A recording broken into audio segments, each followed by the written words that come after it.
नित्य स्वयं प्रकाशु तू ते बोलाव्या देवा कैचा पैकू तुझे माया शक्तीचा डोळे लाखू लागला ब्रह्मादिका प्रमाणाचा बंबाळ दिवा न देखे वेदांचा मांदी मेळावा आगमाना हिरगावा तुझ्या स्वरूपी म्हणून साधन नाही ऐसे जेणे तुझे ज्ञान रत्न दिसे तू जाणविशी कृपावशे तेच जाणिजे तू जाणविशी कृपावशे तेच जाणिजे अनुचित कलहाचा संग फेडी मनाचा करपद मम देई श्री प्रभु दिव्य वाचा श्रवण नयन भावी दक्षता सत्य वाचा परम गुरु हरीचा श्री प्रभु दिव्य वाचा परम गुरु हरीचा श्री प्रभु दिव्य वाचा श्री गोपाल श्री दत्तात्रय महाराज की श्री चक्रपाणी महाराज की जय। तुम्हाला ऊन लागतंय का? बोला ना. नाही लागत? गरमी होतीये, भूक लागली आहे, नाही मग हात तित्ताचा आवाज नको. तुम्ही जर आवाज दिला तर आता सगळं तिकीट फुकट होणार आहे, पण आवाज पाहिजे आपला येणाऱ्या पुढच्या निवडणुकीच्या नंतर. फुकट तिकीट पाहिजे असेल तर आवाज द्या आणि तो पण हृदयातून द्या. म्हणून श्री गोविंद प्रभू महाराज की जय। सर्वज्ञ श्री चक्रधर स्वामी की जय। अनंत ब्रह्मांड नायक या जगाचा जगकर्ता जग उद्धार करता जगपालन करता निर्गुण निरामय असलेले परमेश्वर सगुण साकार होऊन या भूतलावर अवतीर्ण होऊन फक्त आणि फक्त जीव उद्धरणाचं व्यसन ज्या माझ्या साधनदात्याला आहे असे माझे साधनदाता मुख्य करून पंचावताराच्या चरणी कोटी कोटी दंडवत प्रणाम. श्री नागदेव आचरणापासून आकाशाला गवसणी घालणाऱ्या आजतागायत चालत आलेल्या सर्व आचार्य परंपरेला सादर सविने दंडवत प्रणाम. ज्या गुरुवर्यांमुळे मी आज आपल्या समोर आहे ते मम गुरुवर्य परमपूजनीय परमादरणीय परमश्रद्धेय साहित्याचार्य आचार्य प्रवर आपणा सर्वांचं श्रद्धास्थान असलेले महाराष्ट्राधिकरण मोठे मामाजी वांबोरी मामाजींना सादर सविने दंडवत प्रणाम करून आजच्या या श्री गोविंद प्रभू मंदिर उद्घाटन कलशारोहण आणि श्री पंचावतार उपार महोत्सव या निमित्ताने आयोजित केलेल्या धर्मसभेचे अध्यक्षस्थान ज्यांनी भूषवलं ज्ञानप्रबोधमध्ये ज्ञानप्रबोधकार म्हणतात की हे ज्ञानाशी भूषण वैराग्याशी मंडन योग्याशी पांगुरण ज्ञानभक्ती वैराग्य हे ज्ञानभक्ती वैराग्य हे अशा ज्ञानभक्ती वैराग्याने परिपूर्ण असलेले ज्यांचे चरण आचरणवंत आहे ज्यांच्या चरणावर नतमस्तक झालं की समाधानाचं पात आपण झाल्याशिवाय राहत नाहीत असे आचरणशील पाय ज्यांचे आहेत ते मम गुरुवर्य परमपूजनीय परमादरणीय परमश्रद्धेय कुसळम निवासी आचार्य प्रवर मोठे बाबाजी परमपूजनीय परमादरणीय परमश्रद्धेय आचार्य प्रवर भोकर निवासी बाबाजी परमपूजनीय परमादरणीय परमश्रद्धेय आचार्य प्रवर ज्यांचं आत्ताच आपण माझ्या अगोदर सुंदर असं विवेचन ऐकलं असे बुलढाणा निवासी पाथरीकर बाबाजी परमपूजनीय परमादरणीय परमश्रद्धेय माझं शिवृत माझे शुभचिंतन असलेले कातळ निवासी आचार्य प्रवर मोठे बाबाजी आणि ज्यांची सूत्रसंचलनातून आपण सर्वजण ऐकत आहोत असा गोड आवाज आणि खरं तर सूत्रसंचलनकाराच्या हातामध्ये खूप काही आणि खूप कठीणमध्ये असतात ते की कंडक्टर सारखं कधी वाजवावं कधी उतरवावं अवघड प्रसंग आहे. पण आमचे बाबा या ठिकाणी आदरणीय श्रद्धेय आचार्य प्रवर देहू निवासी बाबाजी सर्व अहमदनगर जिल्ह्याला खरं तर मार्गदर्शक असलेले परमपूजनीय परमादरणीय परमश्रद्धेय कात्रज निवासी दादाजी आणि ज्या परमार्गामध्ये माझं खरं धर्म संवर्धन झालं, धर्म संगोपन झालं. अशा महानुभाव आश्रम शिक्षण संस्था वांबोरी या संस्थेतून आलेले सर्वच धर्म बांधव आपणा सर्वांना दंडवत प्रणाम. ज्यांच्यामुळे आपल्या सर्व दर्शनाचा योग आला आणि या वाक्पुष्पार्चन सेवेचा योग ज्यांनी प्राप्त करून दिला असे परमपूजनीय, परमादरणीय, परमश्रद्धेय या सर्वांचे मार्गदर्शक असलेले शेंडी निवासी, पोखर्डी निवासी आचार्य प्रवर बाबाजी आणि वांबोरी निवासी असलेले आदरणीय श्रद्धेय आमचे अण्णाजी आणि या ठिकाणी उपस्थित असलेले सर्वच आदरणीय संत, वंदनीय महंत, तपस्विनी माता आमच्या माई त्या ठिकाणी लांब बसलेले आहेत, पण त्यांचं घार उडे आकाशी लक्ष तिचे पिल्लापाशी अशा आमच्या माई आणि सर्वच या ठिकाणी उपस्थित असलेल्या साध्वी माता आणि नामधारक वासनिक बंधू आणि भगिनींनो, आपणा सर्वांना सादर सविनय दंडवत प्रणाम.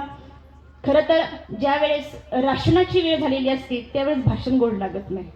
आता वेळ झालेली आहे ती राशनाची आणि ज्या वेळेस राशन असतं त्यावेळेस भाषण एवढं पचत नाही आणि जरा कदाचित मिळलं तर ते रुचत नाही. परंतु तरी सुद्धा आपल्या सर्वांचा चेहरा बघितल्यावर लक्षात आलं की माणूस जेव्हा वरून अस्थिर दिसतो, जेव्हा माणूस वरून स्थिर दिसतो तेव्हा तो आतून अस्थिर असतो. स्थिर दिसलेल्या माणसाला आपण ओळखून घ्यावं की तो आतून अस्थिर आहे. आणि म्हणून तुमची भावना मी ओळखते आणि जास्त माझ्या विषयाला जास्त वेळ न देता तो आखडता घेऊन माझा जो विषय आहे तो आपल्यापर्यंत पोहोचवण्याचा प्रयत्न करते. या ठिकाणी आमच्या आदरणीय श्रद्धेय शिवराजदादांनी सांगितलं की खरं तर या ठिकाणी अधिक वृत्तीचा दोष या माथ्यावरती लागणार आहे, परंतु वर उपस्थित असलेल्या व्यासपीठावर सर्व आचार्य गुरुतुल्य मंडळी हे माझ्या पिता समान आहेत आणि म्हणून हे बोबडे बोल, कौतुकाचे बोल निश्चितच त्यांच्या चरणावर समर्पित करण्याचा मी या ठिकाणी प्रयत्न करते. या ठिकाणी आपण पाहत आहोत की मंदिर उद्घाटन या ठिकाणी झालेलं आहे.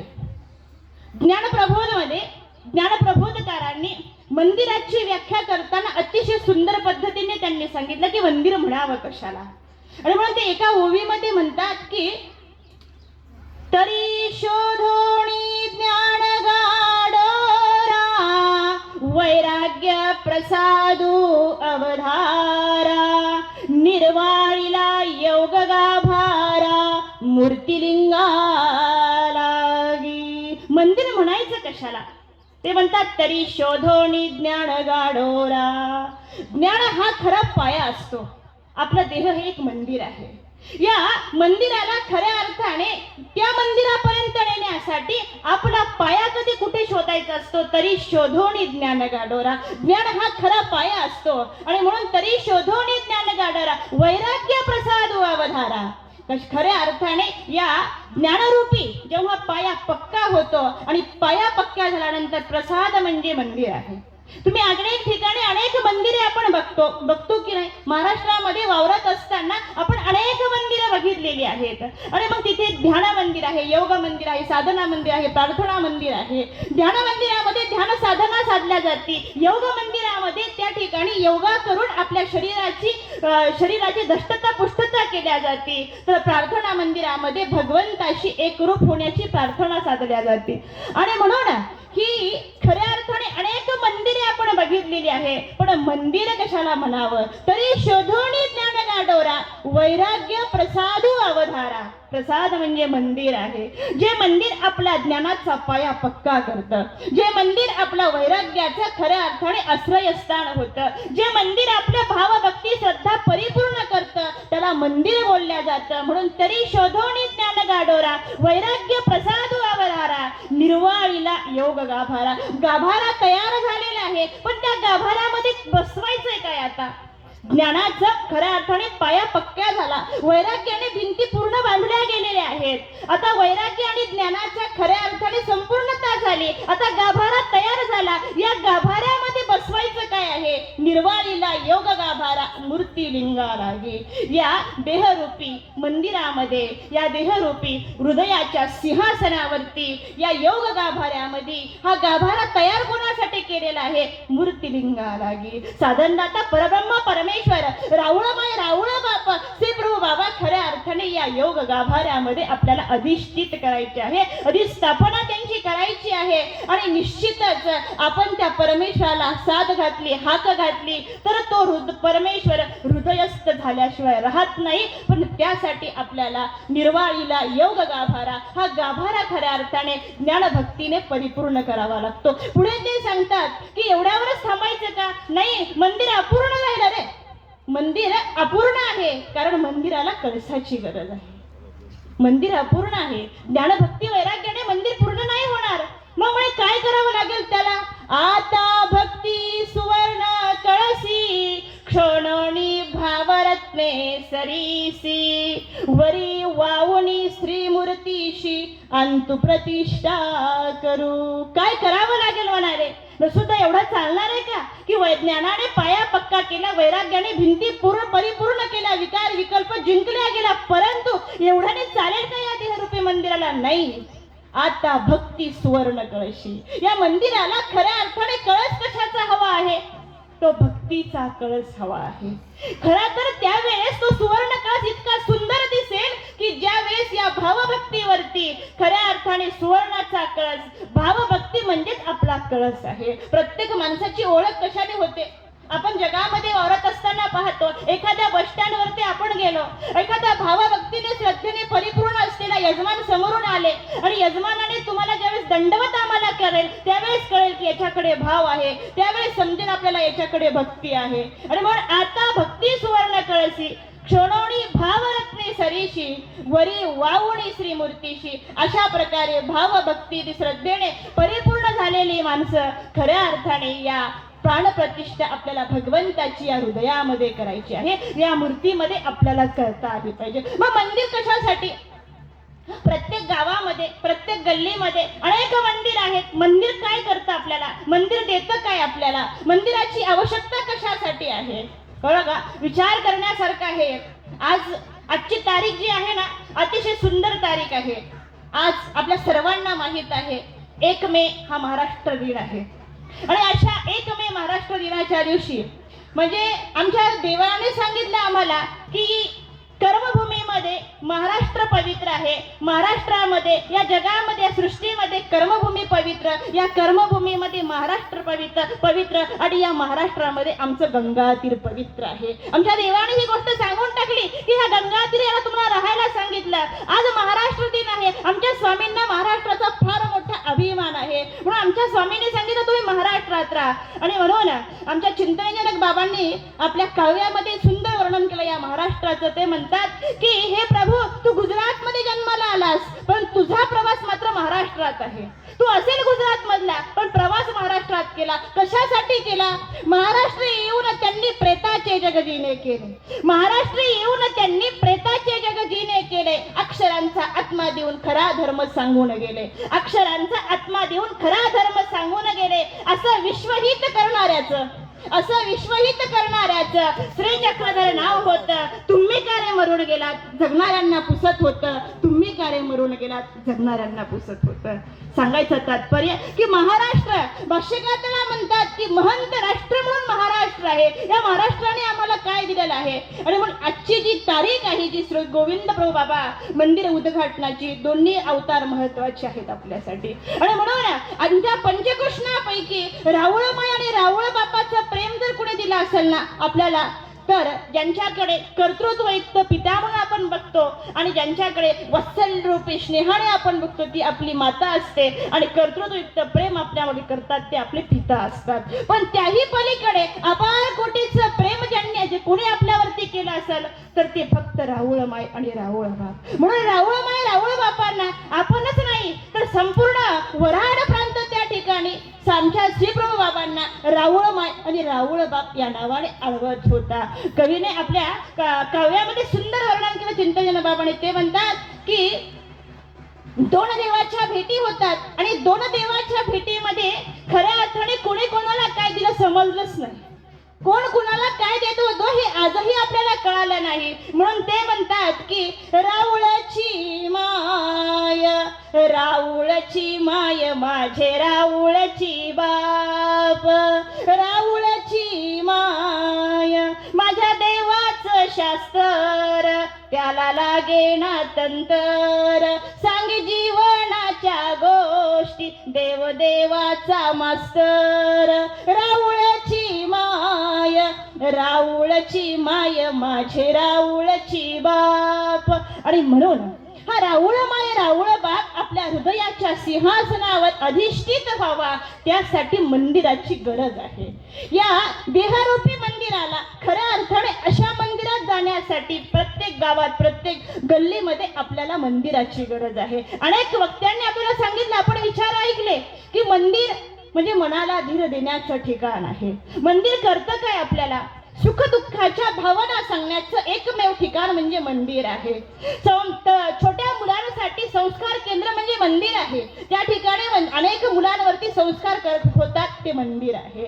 छोटा मोठं झालं, तरुण झाला, त्या अस्थिर मनाला स्थिर करण्यासाठी तरुणांसाठी स्थिरतेचं ठिकाण जर असेल तर ते मंदिर आहे. वृद्धांसाठी खऱ्या अर्थाने आधारवड जर काय असेल, आश्रयस्थान जर काय असेल तर ते मंदिर आहे. उबगलेल्या मनाला, त्रसलेल्या मनाला, दुबळ्या मनाला खऱ्या अर्थाने धीर जर कोण देत असेल तर ते मंदिर देत असतं. पण मंदिरात जाता आलं पाहिजे. लीळा चरित्रामध्ये अतिशय मंदिराचं सुंदर वर्णन आमच्या पैठण नगरीमध्ये राहणाऱ्या दोन एक आई आणि दुसरी तिची मुलगी आहे. एका गल्लीमध्ये छोटंसं घर आहे, त्यांचं पित्याचं निधन झालेलं आहे आणि आई जवळ ती राहत आहे. अतिशय गुण्या गोविंदाने गोड. पैठण नगरी म्हणजे अनेक देवांचं आश्रयस्थान, अनेक देवी देवतांची मंदिरं, विद्वानांची नगरी असलेलं ते पैठण नगर आहे. पंडितांची नगरी म्हणजे पैठण आहे. आणि अशा पैठण नगरीमध्ये एका गल्लीमध्ये यांचं घर आहे. प्रत्येक येणारा रविवार दिवस आणि रविवारच्या दिवशी अनेक मंदिरामध्ये जावं, देवांचं दर्शन घ्यावं, तिथे स्नान करावं आणि परत आपल्या घरी जावं असा त्यांचा नित्यक्रम होता. एक दिवस रस्त्याने चालत असताना भोगनारायणाचं मंदिर दिसलं आणि मुलगी आईला म्हणती, आई अगं आपण सगळ्या मंदिरात गेलो, या मंदिरात आपण गेलो नाही. मी विचार करते चरित्राचं चिंतन करत असताना की कधी कधी आई वडिलांमुळं मुलांना मंदिरात जावं लागतं. त्यांची इच्छा नसते, मुलांची इच्छा मंदिरात जाण्याची नसते, पण आई वडील आपल्या पाल्यांना आपल्या बोटाला धरतात आणि मंदिरात घेऊन जातात. का तर पुढे त्यांचा धर्म टिकला पाहिजे, धर्मसंस्काराची वाढ झाली पाहिजे, माझं बाळ सुसंस्कारित झालं पाहिजे. ते होतं कुठं? ते मंदिरात होतं. ते होतं कुठं? आश्रमात होतं. ते होतं कुठं? तुम्ही ज्यावेळेस त्याला बाळकडू धर्मसंस्काराचे पाचतात त्यावेळेस होतं. ते होतं कुठं? सत्संगामध्ये होतं. कारण सत्संग में उतरे विना जीवन धर्म न सम्यक होय, काया वाणी चित्त के विना कर्म निर्मल होय. मंदिराची त्यासाठी गरज आहे. आपलं कर्म सुंदर होण्यासाठी, आपला धर्म संवर्धित होण्यासाठी मंदिराची गरज आहे. आता आई म्हणती, हो बेटा. म्हणे आई आपण सगळ्या मंदिरात गेलो, लोणार तीर्थ बघितलं, आदित्य बघितलं, गणपत मठ बघितलं, त्रिपुरुष मठ बघितलं, सगळं बघितलं का आई? पण हे भोगनारायणाचं मंदिर बघितलंच नाही. आई चल ना, मला मंदिरातला देव बघायचा आहे. लक्षात घ्या मंडळी, मंदिरात आपण जातो पण मंदिरातला देव बघणं ही गरजेचं आहे. मंदिरातली देवाची मूर्ती बघणं गरजेचं आहे. नुसती बघून चालणार नाही, नुसतं नतमस्तक होऊन चालणार नाही, तर त्या मंदिरात गेल्यानंतर ती भगवंताची मूर्ती आपल्याला डोळ्याने, उघड्या डोळ्याने बघून आपण ती हृदयस्थ करून जेव्हा डोळे आपण मिटवतो त्यावेळेस ती मूर्ती आपल्या डोळ्यासमोर उभी राहिली पाहिजे. तो खरा भाविक मंदिरात जाऊ शकतो, त्याला खरं मंदिरात जाता येतं. आणि म्हणून गेली ती आणि आई म्हणे, ठीक आहे बेटा आपण भोगावतीला जाऊ. स्नान करून आले दोघी जणी आणि आता मंदिरात जायचं ठरलं. भोगनारायणाच्या पट्टी शाळेमध्ये आमचे सर्वज्ञ बसलेले आहेत आणि बस आई आणि मुलगी दोघी मंदिरात आल्या. नजर असावी लागती भगवंताला पाहण्यासाठी, नजर असावी लागती मंदिरातला देव बघण्यासाठी, नजर असावी लागती. भगवंताची नजर एका क्षणामध्ये बाईसा मातेकडे गेली आणि वर बसलेल्या बाईसा मातेला क्षणामध्ये प्रेमाचा पाझर दिला गेला. नजर लागते आणि ही नजर खरी तर मुलगी प्रवेश केला पट्टी शाळेमध्ये, भगवंत बसले, बघितलं आमच्या सर्वज्ञांना, अतिशय सुंदर श्रीमूर्ती बघितली. पटकन मुलगी खाली बसली, आई मंदिरात गेली. भोगनारायणाचं दर्शन घेतलं, मुलीने दर्शन घेतलंच नाही, भगवंताची मूर्ती बघत बसली. आई बाहेर आली आणि आई मुलीला म्हणती, अगं वेडे किती वेळची बसली, चल घरी जायचंय आपल्याला. इथं बसलेला प्रत्येक माणसाला घरी जायची गरज आहे. जावं लागतं का नाही? तुम्ही घरी जाणार का नाही सगळे, का जेऊरलाच थांबणार आहे असं कोणी? नाही, आपण सगळे घरी जाणार आहोत. कारण आपल्याला प्रत्येकाला घरी जायची घाई असते आणि घरामध्ये घरघर असते, म्हणून तर माणूस मंदिरामध्ये जातो. शांतता, स्वस्थता, समाधान कुठे भेटत असेल तर ते मंदिरात असतं. मग हे स्वस्थता, समाधान लाभलं की तिथलं समाधान, तिथला सुख, तिथला आनंद घेऊन आपण परतीच्या प्रवासाने घरी निघत असतो. आता मात्र मुलगी भगवंताच्या पुढे उठतच नव्हती. सर्वज्ञांची मूर्ती पाहत होती. आतापर्यंत अनेक देव बघितले, पण असा सुंदर देव मी बघितलाच नाही कधी. किती सुंदर आहे हा. याच्या एका श्रीमूर्तीकडे बघत असताना याच्या श्री चरणापासून श्री मुकुटापर्यंत अतिशय तो डोळ्यामध्ये साठवून घ्यावा. नाही साठवला जाणार, नजर माझी कमी पडतीये असा सुंदर भगवंत या मंदिरात आहे. थांब ना गाई, बघू दे मला मंदिरातला देव, बघू दे मला मंदिरात. नाही बेटा, मला घरी जायचे, उशीर होतोय. आणि बस आता मात्र आईच्या आग्रहास्तव मुलीला उठावं लागलं आणि आग्रहास्तव बळजबरीने आता मात्र मुलगी त्या ठिकाणाहून आता निघाली, मार्गस्थ झाली. दोघेही रस्त्याने निघाल्यात, रस्त्याने चालता येत. मुलगी मात्र भगवंताची मूर्त आठवत त्या गल्लीने निघालेली आहे. त्या गल्लीने जात असताना सर्वज्ञांना आठवत होती या पैठण नगरीमध्ये असलेल्या नव्हे या महाराष्ट्रामध्ये अनेक मंदिरे आहेत, पण त्या मंदिरामध्ये देव नाहीये. खरा देव मात्र आज मी भोगनारायणाच्या मंदिरात बघितलेला आहे. किती सुंदर देव आहे तो देव आपल्याला घरी आणता येईल का? तो देव आपल्या घरात येईल का? त्या देवाला घरी आणण्यासाठी आपल्याला काय करावं लागत असेल? देव घरी येतो आपल्या, परंतु आता भक्ती सुवर्ण कळशी क्षोणोणी भावरत्ने सरीशी वरी वाहुनी श्रीमूर्तीशी अंतु प्रतिष्ठा करू.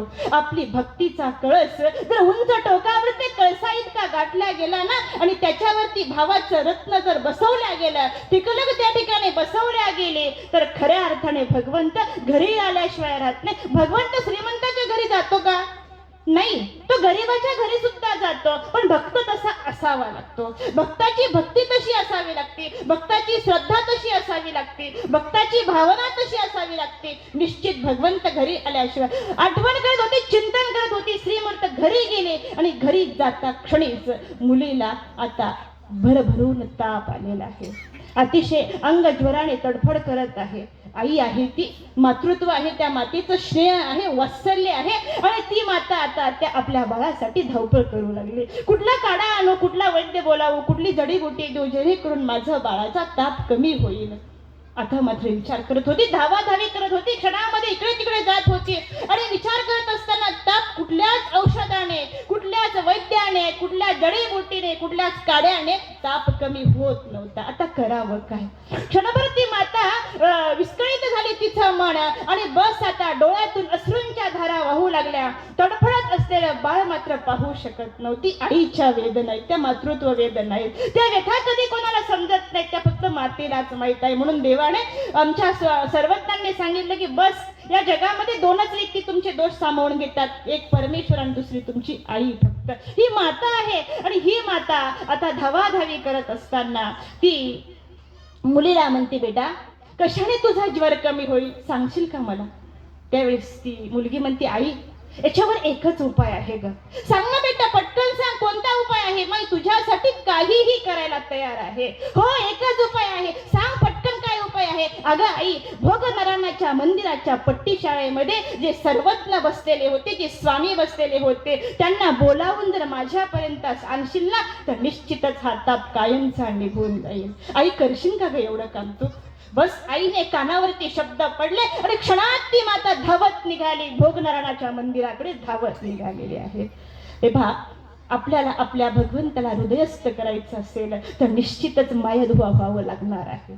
निश्चितच आपल्या हृदयाचं मंदिर करायचं असेल तर आपल्याला भगवंताला त्या हृदयास्थ आणायचं असेल तर आपल्या देहाचं मंदिर करावं लागणार आहे. कारण कवीने सुंदर वर्णन करते, म्हणतात, देह देवाचे मंदिर, देह देवाचे मंदिर, तिथे नांदे परमेश्वर, तिथे नांदे परमेश्वर, देह देवाचे मंदिर. सत्य घटना घडली. गुजरातमध्ये शहा नावाचे डॉक्टर प्रसिद्ध डॉक्टर होते. हार्ट स्पेशालिस्ट होते. आतापर्यंत त्यांनी अनेक लोकांची ऑपरेशने केली. मुंबईमध्ये एक पती पत्नी राहत होते. त्यांना एक छोटीशी कन्या जन्माला आलेली होती. आणि बस ही कन्या अतिशय गुणवान, लाडाची लाडकी बोबडी असलेली, तुटू चालणारी, फटाफट बोलणारी, अतिशय गोंडस असे रूपवान देखणी मुलगी आता ही बस 6 वर्षाची झाली. आणि 6 वर्षानंतर तिच्या वडिलांजवळ गेली आणि म्हणे, बाबा आपण रोज या गल्लीमध्ये आपल्या जे मंदिर आहे ना, या मंदिरामध्ये कशासाठी जातो सांग ना आई. या मंदिरात रोज तू मला का घेऊन जाते. आईने पटकन सांगितलं, बेटा आपण मंदिरामध्ये गेलो ना, मंदिरातला देव आपल्या हृदयात आल्याशिवाय राहत नाही. छोट्याशा बाळाला, एक 5 वर्षाच्या बाळाला आईने संस्कार दिले, बाळा मंदिरात गेल्यानंतर मंदिरातला देव आपल्या हृदयामध्ये येतो. 6 वर्षाची चिंकी थोडीशी मोठी झाली, आजारी पडले आणि बस डॉक्टरने सांगितलं, तुमची चिंकी आता जगणार नाही, ती मरणार आहे. अगदी 6 महिन्याची ती फक्त अवधी आहे तिचा, ती तुमच्यात राहणार नाहीये. आई बापाच्या पायाखाली जमीन सरकले, आकाश ठेंगणं झालं, हृदयाच्या चिंध्या झाला, रक्ताचं पाणी झालं. पटकन डॉक्टरचे पाय धरले. डॉक्टर साहेब काही करा पण आमचं बाळ आम्हाला परत द्या. आम्ही आमची सगळी संपत्ती तुमच्या पायावरती टाकतो, परंतु आमचं बाळ आम्हाला परत द्या. डॉक्टरने सांगितलं, याच्यावर उपाय आहे. मी अनेक विदेशातले डॉक्टर बोलवतो, शेवटचं ऑपरेशन करून पाहतो. जर निश्चितच तिचं आयुष्य भरपूर असेल, परमेश्वर तिला आयुष्य देणार असेल, तर निश्चितच ती आमच्या ऑपरेशनचं खऱ्या अर्थाने सक्सेसपणा होईल, तुमचं भाग्य असेल. हे सर्व संवाद त्या छोट्याशा चिंकीने ऐकला. आई वडील कॅबिनच्या बाहेर आले आणि पटकन डॉक्टरांच्या जवळ गेले. डॉक्टर साहेब मला माहिती आहे मला काय झालेलं आहे ते. डॉक्टर म्हणले, काय नाही झालं तुला. नाही डॉक्टर मला माहिती आहे मला काय झालंय ते. तुम्ही उद्या 2-3 दिवसानंतर माझं हृदय फाडणार आहात आणि बस माझं हृदय फाडून माझ्या हृदयाचं तुम्ही ऑपरेशन करणार आहात. पण डॉक्टर माझा एक प्रश्न आहे तुम्हाला. बोल बेटा, काय प्रश्न आहे. तुम्हाला देव माहिती आहे का. डॉक्टर म्हणले, अजिबात नाही, देव बिव मी मानत नाही. डॉक्टरच एक प्रकारचे देव मानतात, आम्हीच देव आहोत, कारण अनेकांना जीवदान देणारे आहोत. नाही डॉक्टर, अंकल अजिबात नाहीये, देव आहे या सृष्टीमध्ये. कसा आहे देव. मी 1 वर्षाची असल्यापासून आमच्या कॉलनीमध्ये असलेलं जे कृष्ण मंदिर आहे, या कृष्ण मंदिरामध्ये माझी आई मला घेऊन जाते आणि आई मला सांगते की मंदिरात गेल्यानंतर मंदिरातला देव हृदयात आल्याशिवाय राहत नाही. डॉक्टर अंकल, जेव्हा तुम्ही माझं हृदय फाडसान त्यावेळेस माझ्या हृदयातला कृष्ण कसा दिसतो सांगसान का. कसा दिसतो तो. मोर मुकुटधारी, हातामध्ये बासरी, पितांबर नेसलेला तो द्वारकाधीश भगवान कृष्ण, पायाची आडी. सांगा ना, सांगसाल ना मला तो कसा असतो तो. हृदयातला देव मी नाही पाहू शकणार, तुम्ही पाहसाल ना अंकल. निश्चितच मी जगले तर मला सांगा आणि मी मेले तर माझ्या हृदयातला देव माझ्या मम्मी पप्पाला सांगा. डॉक्टर थोडे नास्तिक होते. डॉक्टर म्हणे, देव कुठं हृदयात येत असतो का. नाही येत. नाही अंकल, मला फक्त एवढं तुम्हाला करावं लागेल. ठीक आहे बेटा, करेल मी ही गोष्ट. आता ठरलं, ऑपरेशन झालं. अनेक विदेशातले डॉक्टर आले, आता ऑपरेशन थिएटर मध्ये नेलं आणि बस ऑपरेशन सुरुवात झाली. अनेक डॉक्टर त्या ठिकाणी थांबलेले आहेत, स्ट्रेचरवर टाकलेले आहेत. ऑपरेशनला सुरुवात झाली आणि बस ऑपरेशन सुरुवात करून हृदय फाडल्या गेलं, चिरल्या गेलं. त्या ठिकाणी आई बाप भगवंताची आराधना करत होते, देवाची प्रार्थना करत होते. अनेक मंदिराच्या असलेल्या मूर्तीमध्ये नतमस्तक झालेले आई बाप प्रभूची प्रार्थना करत होते. इकडे ऑपरेशनला सुरुवात झाली. ऑपरेशन करता करता आतापर्यंत सगळे ऑपरेशन सक्सेस झालेले डॉक्टर शहा आता मात्र त्या ठिकाणी थांबल्या गेले. का तर चिंकीचं ऑक्सिजन लेवल कमी होत चालली होती. ऑक्सिजन लेवल अगदी 10 वर आली, 5 वर आली आणि बस हातातलं शस्त्र खाली टाकलं आणि तिथे असल्या खुर्चीवरती डॉक्टर बसले, निस्तेज झाले. डोळ्यातून अश्रूंच्या धारा आल्या. आतापर्यंत सर्व स्टॉप डॉक्टरला असं कधी बघितलंच नव्हतं. असंही होऊ शकतं का. असं होऊ शकतं की डॉक्टर असे खाली बसू शकतात. सगळे जवळ, डॉक्टर काय झालं तुम्हाला. नाही, चिंकीने मला विचारलं होतं की डॉक्टर अंकल, माझ्या हृदयातला कृष्ण कसा दिसतो सांगसाल का मला. तो हृदयातला देव तुम्ही पाहिलाय का. कसा असतो तो देव. कुठे चिंकीचा देव आता. बस कृष्ण भगवंताचं देवाचं नाव त्या ठिकाणी घेतलं आणि बसलेल्या डॉक्टरचं सहज लक्ष ऑक्सिजन लेवल कडे गेलं आणि बस देवाची आराधना डॉक्टरने करता क्षणी ऑक्सिजन लेवल वाढायला लागले, ऑक्सिजन लेवल वाढले, ऑपरेशन सक्सेस झालं आणि बस आता डॉक्टर अंकल बाहेर आले. आई वडील आनंदित झाले, ऑपरेशन सक्सेस झालं, सगळे आनंदित झाले, सगळा स्टॉप आनंदित झाला. बस 10-12 दिवसाचा कालावधी गेला, चिंकी व्यवस्थित झाली आणि डॉक्टर अंकलकडे परत आली. डॉक्टर अंकल, आज मात्र न तपासता माझ्या प्रश्नाचं उत्तर मला हवं आहे. बोल बेटा, काय उत्तर हवं आहे तुला, सांग मग. आणि त्यावेळेस ते म्हणती, सांगा ना कसा दिसला कृष्ण? छोटा, मोरमुकुटधारी, त्याच्या डोक्यावरती पीस आहे, हातामध्ये बासरी आहे, असा दिसला की मंदिरामध्ये जी मूर्ती आहे तसा दिसला? सांगा ना कसा होता तो? माझ्या तुम्ही मंदिरात पाहता त्याच्यापेक्षा हृदयातला देव सुंदर होता का? सांगा ना डॉक्टर अंकल. आता मात्र डॉक्टर अंकलच्या डोळ्यातून अश्रूच्या धारा वाहू लागल्या. आतापर्यंत नास्तिक असलेले डॉक्टर चिंकीला मांडीवरती घेतात आणि बेटा, हो, तुझ्या हृदयातला देव मी आज बघितला. तुझ्या हृदय मंदिराच्या सिंहासनावर विराजमान झालेला देव मी बघितला. बेटा, कसा होता डॉक्टर अंकल? कसा होता? जेव्हा ऑक्सिजन लेवल कमी कमी होत चालली होती त्यावेळेस त्याचं नाव घेता क्षणीच हृदयाचे ठोके वाढवू शकतो, ऑक्सिजन लेवल वाढवू शकतो, तो भगवंत तुझ्या हृदयामध्ये बघितला. बेटा, याच्यापेक्षा वेगळं बघणं काय आहे? सगळे आनंदित झाले, त्या ठिकाणी सर्व आनंदित झाले. डॉक्टर अंकल आता मात्र नास्तिकवादी सोडून आता आस्तिकवादी झाले होते. आता आपल्या कॅबिनमध्ये, आता आपल्या ऑपरेशन थिएटरमध्ये, आता आपल्या डॉक्टर त्या एंट्रीमध्ये करण्यामध्ये सुंदर असा भगवंताचा फोटो त्या ठिकाणी त्यांनी ठेवला आणि तिथून पुढे ते आस्तिकवादी झालेले आहेत. सांगण्याचं तात्पर्य एवढंच आहे की हे देह म्हणजे देह कर्माची शाळा, देह प्रयोगाची शाळा, देह सत्कर्माचा मळा, दिसतो विवेक सगळा चहूकडे. आपला देह ही सत्कर्माच्या खऱ्या अर्थाने मळा आहे, ही प्रयोगाची शाळा आहे, हे विवेकाचं मंदिर आहे. हे मंदिर आपल्याला करायचं असेल तर निश्चितच मायादुवा व्हावं लागणार आहे. बस आई आता निघाली, पटकन निघाले, भोगनारायणाच्या मंदिराच्याकडे धावत निघाले आणि बस जणू काही देव वाट बघत होते आमचे सर्वज्ञ त्या माऊलीची. आले, पटकन देवाच्या चरणावरती लीन झाले, देवांचे श्रीचरण धरले. प्रभू, आत्ताच गेलेली माझी कन्या, आपल्यापासून गेलेली माझी कन्या, तुम्हाला त्या कन्याने घरी बोलवलेलं आहे, चला ना देवा आपण घरी येणार का? आणि बस आमचा दयाघन देव दयाळू, देव मयाळू, देव कृपाळू, तो दयाघन परमेश्वर आता मात्र एका मायधुवासाठी, एका कन्येसाठी भगवंत आसनावरून उठले. देवाला घरी आणता आलं पाहिजे. आणि देव घरी आल्यानंतर काय होतं? म्हणे, राजास जी महाली सौख्ये कधी नाली, राजास जी महाली सौख्ये कधी नाली, ती सर्व प्राप्त झाली या झोपडीत माझ्या. जेव्हा भगवंत झोपडीमध्ये येतात ना तेव्हा झोपडी सुद्धा मंदिर व्हायला वेळ लागत नाही. भगवंत निघाले, आता रस्त्याने चाललेले आहेत, भगवंत पोहोचले. आता ज्वराने तडफडत असलेली, तापेने तडफडत असलेली, डोळे लालबुंद, चेहरा लालबुंद झालेला, अशक्तपणा आलेला, निद्राण झालेलं शरीर आहे, उठवतही नाहीये. त्याही अवस्थेत मुलगी पटकन उठली. भगवंत दिसता क्षणी 2 पावलं धावत गेले आणि सर्वज्ञांचे श्रीचरण धरले. देवाला जवळ घेतलं. आमच्या देवाने सुद्धा त्या मायाधुवाला जवळ घेतलं, क्षमालिंगन दिलं आणि देवाला जवळ घेतला क्षणीच ताप कमी झाला.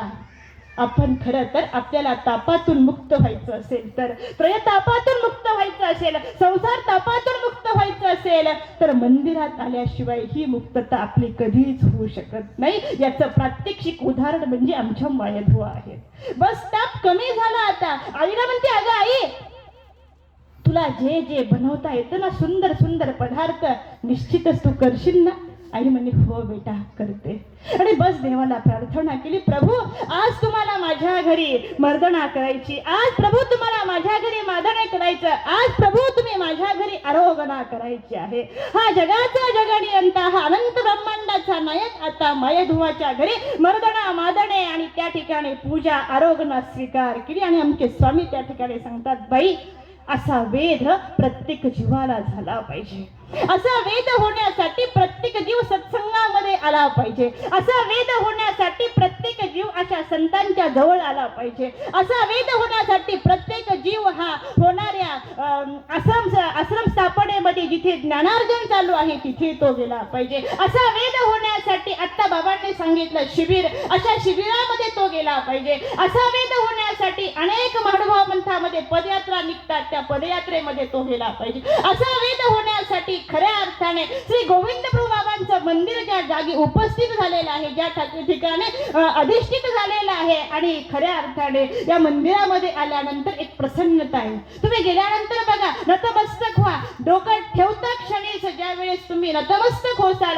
त्यावेळेस कमालीची प्रसन्नता आणि कमालीचं सुख समाधान आपल्याला या मंदिरामध्ये विशेष वंदन करताना लाभतं. ते तुम्ही अनुभवा.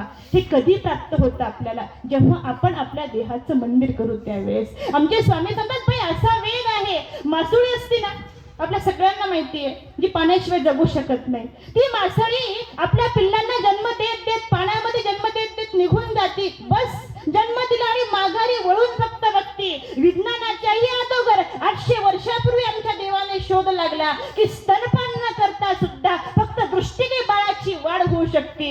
फक्त त्यासाठी अमृत कळा असावी लागते. ही वेदाची, ही बोधाची, ही भक्तीची, ही भावनेची अमृत कळा परमेश्वराकडून आपल्याला प्राशन व्हावी असं वाटत असेल तर निश्चितच आपल्याला मंदिरात यावं लागणार आहे. मंदिरात आलं की वेद आपल्याला झाल्याशिवाय राहणार नाही. मंदिरातली प्रत्येक गोष्ट आदर्शमय आहे. बघा तुम्ही मंदिरात पाऊल ठेवता क्षणी मंदिरातली प्रत्येक गोष्ट आपल्याला आदर्श देते. प्रत्येक गोष्ट आदर्श देते. अनेक संतांच्या साधकांच्या मुखारविंदातून आपण ऐकलं असेल की मंदिरामध्ये एक पुजारी दररोज एक माळी देवासाठी फुले घेऊन यायचा. देवासाठी फुले घेऊन यायचा. त्याचा नित्यक्रम होता की आधी मंदिरात फुलं घेऊन जायची, माळ घेऊन जायची, प्रभूला अर्पण करायची आणि मग आपण बाजारामध्ये फुले विकण्यासाठी जायचं. सकाळी भल्या पहाटे उठला, माळ तयार केली, अनेक विस्कटलेली फुले त्या पिशवीत घेतली, रस्त्याने पटकन त्याला उशीर झाला होता, मंदिराची पायरी चढली आणि पायरी चढता क्षणीच त्यातली काही फुलं जी होती ती त्या मंदिराच्या पायरीवरती पडली. काही फुलं मात्र मंदिरात गेली, देवाच्या विशेषावरती समर्पित झाली. हार होता तो प्रभूच्या गळ्यामध्ये अर्पण करण्यात आला, समर्पण झालं सगळं आणि बस माळी आता पटकन निघून गेला दर्शन घेऊन.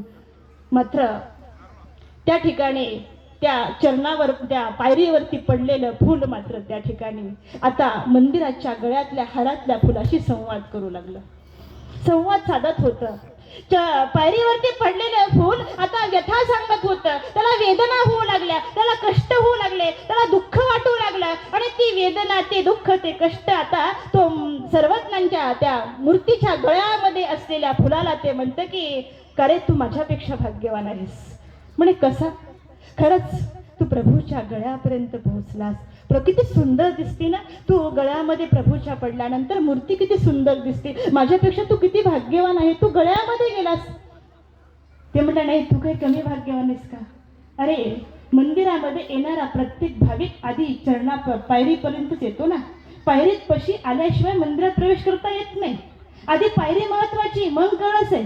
आधी कळस दिसून महत्वाचं नाहीये, जितकी पायरी महत्वाची आहे. ज्या पायरीवरती अनेक सुख दुःख साठवल्या जातात, ज्या पायरीवरती अनेकाची संकट तिथे आल्यानंतर पहिलं दर्शन त्या पायरीचं लोक घेतात. अन्य संप्रदायामध्ये आपण बघा की पहिलं दर्शन पायरीचं घेतलं जातं. ती पायरी पवित्र आहे. तुम्ही नाही, तुझा भगवंताचं खऱ्या अर्थाने श्रीमूर्ती पवित्र आहे, श्रीमूर्तीच्या गळ्यामध्ये तू आहे. दोघांचा संवाद चालू होता. त्यावेळेस त्या भगवंताच्या गळ्यामधली जी माळ होती त्या माळेतलं एक फुल त्या पायरीवरती पडलेल्या फुलाला सांगू लागलं, अरे भल्या माणसा, भगवंताच्या गळ्यामध्ये पडावं असं वाटत असेल, भगवंताच्या गळ्यामध्ये एक रूप होऊन त्या माळेसारखं भगवंताच्या चरणावर विलीन व्हावं असं वाटत असेल तर हृदयाला टोचून घ्यावं लागतं. त्याशिवाय भगवंताच्या गळ्यापर्यंत जाता येत नाही, भगवंताच्या श्रीमूर्तीपर्यंत जाता येत नाही. हे टोचून घेणं महत्वाचं आहे. प्रत्येक आदर्श आपल्याला देते. या मंदिरामध्ये आल्यानंतर आपलं हृदय आपण भावभक्तीने इतकं मजबूत करावं, इतकं एकरूप करावं की ते समर्पण करता आलं पाहिजे. मंदिरातली आरती आपल्याला सांगतेय, मंदिरातली आरती, मंदिरातला दिवा आपल्याला सांगतो की बस स्नेहाचं, प्रेमाचं तेल ओतल्याशिवाय, स्नेहाचं प्रेमाचं तेल ओतल्याशिवाय खऱ्या अर्थाने दीपक लागत नाही. आणि हा दीपक तेवत ठेवायचा असेल, तो ज्ञानाचा तो धर्माचा दीप तेवत ठेवायचा असेल तर आरतीच्या खाली अंधार असतो, मात्र मंदिरात ती प्रकाशमान असते. म्हणजे आरतीच्या खाली अंधार आहे पण इतरांना ती प्रकाश देण्याचं काम करत असते. आणि म्हणून ज्ञान किंवा धर्म किंवा सत्संग किंवा वेद हे जर द्यायचं असेल, हा आदर्श आपल्याला घ्यायचा असेल तर मंदिराची आरती आपल्याला आदर्श देते, मंदिरातली उत्पत्ती आपल्याला आदर्श देते. बघा ते धर्मात ध्वजारोहण झाल्यापासून ती उत्पत्ती त्या ठिकाणी लावलेली आहे. उत्पत्ती आपल्याला सांगते की बस सुगंध पसरवत असताना तुझी राख झाली तरी चालेल, पण तुझ्या भक्तीचा, तुझ्या भावनेचा, तुझ्या श्रद्धेचा सुगंध त्या परब्रह्म परमेश्वरापर्यंत पोहोचेल. कधी पोहोचेल? जेव्हा तुझ्या देहाची राख होईल त्यावेळेस पोहोचेल. आणि इतकी राख होईल, ती राख उद्या प्रत्येक जण येतो आणि ती राख अंगारा म्हणून पवित्र